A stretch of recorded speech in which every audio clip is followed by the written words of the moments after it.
we've just got our first look at Bill Skarsgård as the Crow. Okay. Where the hell do we start with this one? So originally, when I was getting our stories together for tonight's stream, I just initially had The Crow down as release date change because the release date is moved up. As far as I was aware, Paul, I thought this was coming out at the end of the year. We did our most anticipated 2024 movies a couple of weeks ago.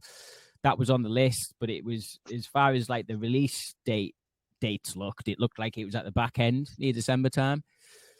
It's been moved all the way up now to, I think, June. Is it? Yeah, June. So we're about 3 months. 12 weeks away-ish, 9 weeks away from it now. But yeah, then last night or yesterday, Vanity Fair actually released a couple of photos that I'm going to put on the screen now. But just as far as the original 1994 cult classic, The Crow, Paul, what are your feelings on the OG starring Brandon Lee?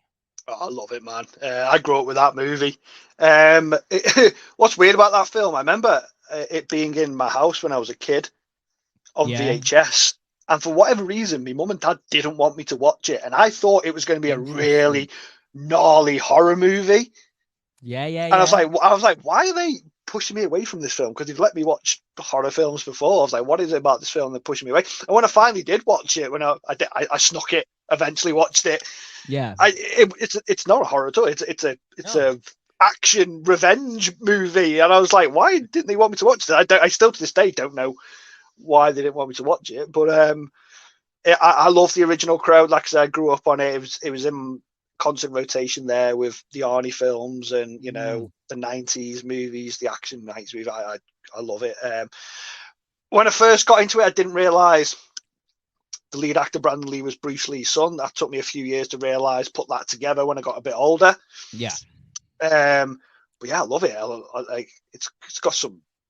It just screams 90s. It really is an epitome of a 90s movie. Yeah. Great action scenes, great cast, great music. Yeah, it's a fantastic movie. Yeah. I'm massive fan of The Crow. Just the film though, not the graphic novel that it's based off. Like that was my first introduction to The Crow, 100%. A lot like you, actually. I didn't have the VHS at home, but whenever me and my brother went to our Blockbuster trips on a Friday night to pick up a few films, The Crow like front cover always scared the shit out of me for whatever reason. I've got it. Yeah. So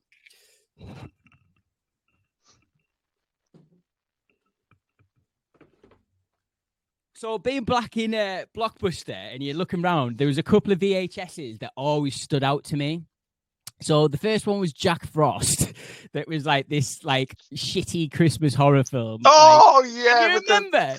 With the teeth and that. Yeah. That one always stood out. Yes, it did. And for me, yes. What the hell is that?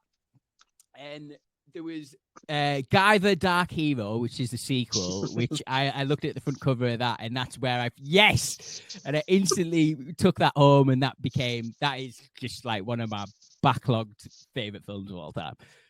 Terrible B movie, but I highly recommend watching it. It's brilliant. Guyver 2, so much better than Guyver 1 as well. I'll die on a hill for that one. You've seen the anime? I've seen the first season, but I haven't seen the rest of it. I've tried to watch the YouTube clips of it because I know they redub it later on, like in the 2000s. But it's I think it's from the 80s, the one that you want to watch. But yeah, I'd love to get into the anime big style. I know there's a lot of seasons to it, but yeah, The Crow. This scared the life out of me. This VHS. Like when we went into Blockbusters, I looked at the front of it and thought, "Oh shit, clowns! That's no good for me.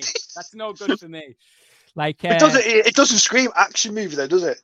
No, it doesn't. It screams. It does look like a horror film, yeah. Yeah, it really does. And like I do like my horror films, but when I was little, clowns really did fuck with me. Like I'm okay with them now, but My mum, bless her soul, she was a rotten egg back in the day. She was like, "Oh, we'll just watch this short little film about clowns." No, it's an 8-hour miniseries, Mum. Thing is, as well, on that cover, he looks terrifying, but in the film, he's like the nicest guy in the world. So soft and gentle. Like, he's like such a nice dude. Even when he's killing folk, he's soft and gentle. He's got like a dead good charismatic. How he holds himself in the film. Absolutely. You know, what a shame about Brandon Lee, mate. Yeah. Like he was destined for greatness, 100%. I don't know if you've seen it, but there's a great, I think late 80s, very early 90s. I can't remember exactly when it out, but oh my God, what is it? He's Rapid Fire? No, not Rapid Fire. That is a good one, but it's the one he did with Dolph Lund. Oh my God. Showdown in Little Tokyo? That's the one, yeah. Awesome. Very cheesy 80s film, but great. But yeah, this was just like, I almost think like this role was like ahead of its time because it was still getting influenced by Heath Ledger, his Joker. I think he took a lot of inspiration from this particular portrayal, and I'm not just talking about the makeup. But yeah, man, we have the Crow remake. So there's been a number of Crow sequels as well. I don't know if you've seen any of them, Paul. I've seen City of Angels. I didn't bother with any of the others. Yeah, City of Angels isn't great, but if you watch City of Angels compared to the other two, it's a fucking masterpiece, mate. But, yeah, so there's been multiple attempts at the Crow. The first attempt at a reboot that I was aware of was one with Bradley Cooper, and I think there was some artwork that was done with that as well, like concept artwork for Bradley Cooper. Bradley Cooper dropped out. Then I think it was Luke Evans for the longest time who was in talks. And I really, really liked that choice. I thought if anyone could sort of bring this back, it would be Luke Evans. He's definitely got that sort of look for it. He dropped out. Then bloody Jason Momoa does his own bloody photo shoot of him like dressed in the makeup and like the hair and stuff like that. But I'm so glad we didn't get that. If I'm being honest, Jason Momoa's got his strengths, but Saul, like soft, gentle, revenge-ridden, no, didn't. I think he's too big for it as well. He's way too big for it. Way too. Yeah. There's plenty of other roles for Jason Momoa out there than Eric Draven, but it ends up landing with Bill Skarsgård. Now, when I first heard that it was Bill Skarsgård, I instantly was a bit like, oh, really? Like, is that what we're doing again? Like, just because the kid looks good in white makeup? Like, what are we doing here? But obviously, I haven't seen any sort of trailer footage for this. I can only now go off my reactions to these new Vanity Fair images. And you're probably looking at the screen thinking, oh, hang on a minute. Is that a deleted scene from 2016 Suicide Squad? Oh, no, it's not. It's Bill Skarsgård and FKA Twigs. So this is from the movie. This is him, obviously, pre-Crow. This image worries me. I can't lie. I can't lie. But it's like you were saying earlier, Paul. It's because my brain is so wired to the Crow being a 94 movie with 9 Inch Nails playing in the background, dark gothic sets and stuff like that. That this, like, it's a bit of a whoa. Wasn't expecting that one. But what I will say is that when you scroll a bit further down and look at his actual look, that's another image, obviously pre-Crow. I think what the directors come out and said, Paul, is that a bit like, so unlike the Crow 94 version, where you really only get about 5 minutes of screen time with Eric and with his love of like showing like their relationship and stuff like that with Julia, I think it is.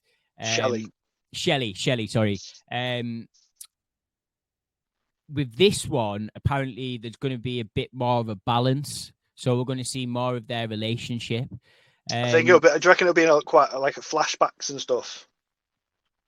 Maybe. Possibly. I think, personally, they'd be better off not doing flashbacks to separate it from that 94 version. So I could see this being a bit more simple, as in like we'll probably get like the first half of the film, their relationship, then the last half of it he's probably in the crow makeup for like 5 minutes, then like he goes on his revenge. But yeah, apparently it's going to be a bit more balanced, which I do appreciate, which like I was saying, it makes it a bit different from that 94 version. And if I'm being honest, like we got them flashback scenes, but I never felt like fully invested with Shelley and Eric in that first film. Like I'm not watching it to watch the sequel, The Notebook. Do you know what I mean? I'm watching it because it's a dark, gritty, like sort of superhero, but not superhero sort of movie.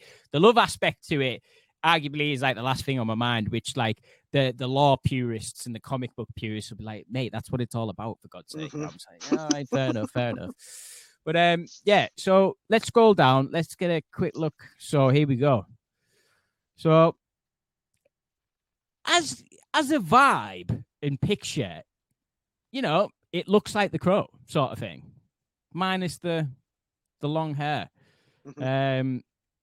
Paul, what are we thinking about these Vanity Fair? This is obviously the first sort of images we've seen from this movie, and also the fact that it's coming out in like 12 weeks or whatever we said it was going to be.